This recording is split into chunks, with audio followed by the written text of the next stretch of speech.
L'année 2025 est déjà bien entamée, et le monde semble encore plus fragile économiquement que jamais. Beaucoup se demandent quel pays risque de sombrer dans la faillite cette année. Préparez-vous à découvrir des nations dont vous n'auriez probablement jamais imaginé qu'elles se retrouveraient sans le moindre sou.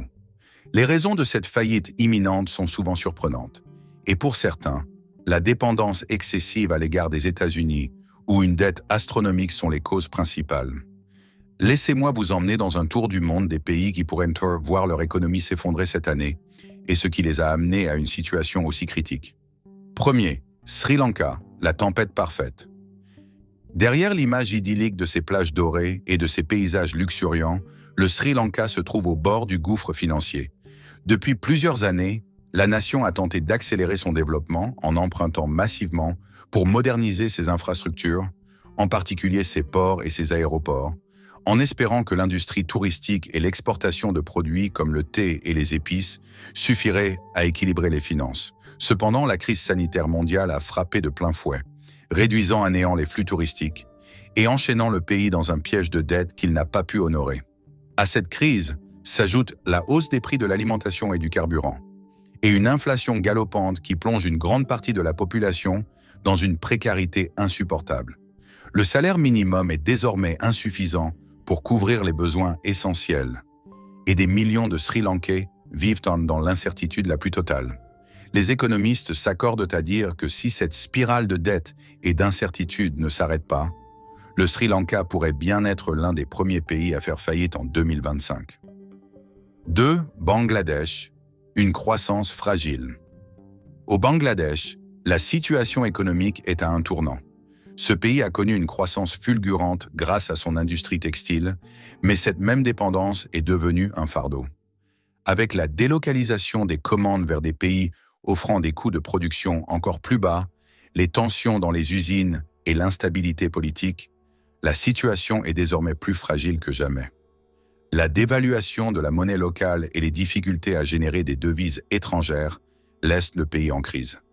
Les travailleurs qui soutiennent l'industrie de la confection voient leurs conditions de vie se détériorer et la population souffre de l'inflation et de la montée du chômage. Sans un changement radical dans la gestion de son économie et une diversification nécessaire, le Bangladesh pourrait se retrouver à la croisée des chemins entre la récession et la faillite. Troisième, Corée du Nord. Entre propagande et pénurie. La Corée du Nord continue de maintenir une façade de puissance militaire et de grandeur nationale, mais cette image se fissure lentement. L'économie est gravement affectée par une dépendance excessive à la Chine et des sanctions internationales qui isolent le pays de plus en plus. La situation alimentaire, déjà fragile, a empiré avec une mauvaise gestion des récoltes et un climat de plus en plus imprévisible. Le pays souffre également d'une dette élevée et d'un niveau de vie extrêmement bas, alors que les sanctions continuent d'étouffer toute possibilité de redressement. Avec des informations censurées et une propagande constante, la population reste dans l'ignorance. Mais les experts internationaux estiment que la Corée du Nord pourrait bien se retrouver sur le point de s'effondrer économiquement. Quatrième, Venezuela. La quête d'un redressement improbable. Autrefois une puissance pétrolière, le Venezuela a sombré dans l'hyperinflation avec des taux si élevés que la population commence à peser les billets plutôt que de les compter. Le pétrole, qui aurait dû être la clé de la prospérité, est désormais un fardeau avec une production en chute libre due à des années de mauvaise gestion et de corruption. Même avec la récente remontée des prix du pétrole, la situation ne s'améliore pas. Le manque d'investissement et l'exode massif des talents sont des freins à la relance économique. Le pays est enlisé dans un cercle vicieux de dette, d'inefficacité et de crise sociale. Si les choses ne changent pas rapidement, la faillite est inévitable, menaçant de détruire l'espoir de millions de Vénézuéliens. 5. Zimbabwe, un héritage d'hyperinflation. Le Zimbabwe, autrefois appelé le grenier de l'Afrique, est un autre exemple de déclin économique dramatique. Après une série de réformes agricoles mal gérées et l'impression excessive de monnaie, l'économie s'est effondrée. Le pays connaît encore aujourd'hui les effets dévastateurs de l'hyperinflation, avec des coupures de billets si élevées qu'elles sont devenues des symboles de cette débâcle. Malgré quelques tentatives de stabilisation économique, la situation reste critique. La confiance dans la monnaie locale est quasi inexistante, L'industrie est en ruine et les investisseurs étrangers restent méfiants. La population vit dans la précarité et le pays semble pris dans une spirale de dette qu'il n'arrive pas à maîtriser. La faillite du Zimbabwe est plus qu'une possibilité. Elle semble être une question de temps. 6. Grèce, le retour de l'ombre de la dette. La Grèce est un exemple de résilience, mais aussi d'un fardeau financier persistant. Après avoir été frappé par la crise de la dette en 2008, le pays a dû compter sur des plans de sauvetage qui ont imposé de sévères mesures d'austérité.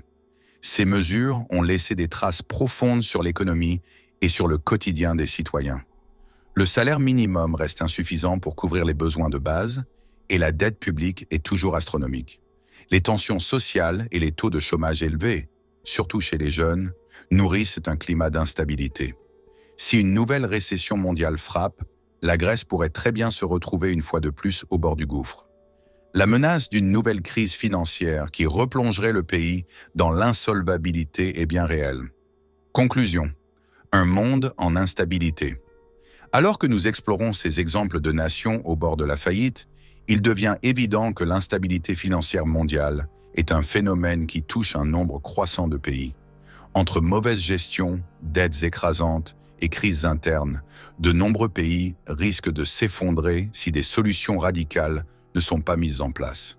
Que vous soyez concerné par les implications géopolitiques de ces faillites potentielles, ou que vous soyez simplement curieux de voir comment ces pays naviguent dans cette tempête économique, une chose est certaine, l'année 2025 pourrait bien marquer le début de la fin pour plusieurs nations, et les conséquences pour leur population pourraient être dramatiques.